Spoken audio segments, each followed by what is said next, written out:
shapes, like this rectangular prism, can be created with a net. A net is a 2D representation of a 3D shape that can be folded and joined along its edges to create the 3D shape. Surface area is the total area of the outer surface of the shape. Nets are a particularly useful visualization for finding the surface area of 3D shapes. The net by just moving this over and unfolding the sides until they lay all the way flat, and then you can see on the net that we have all 6 rectangular sides of the rectangular prism.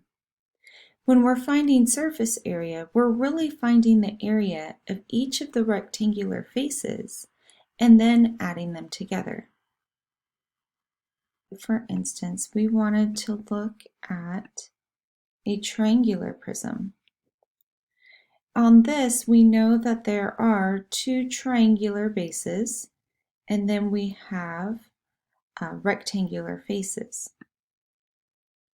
When we unfold it, we see that we have to find the area of 2 of the triangular faces plus the area of the 3 rectangular faces.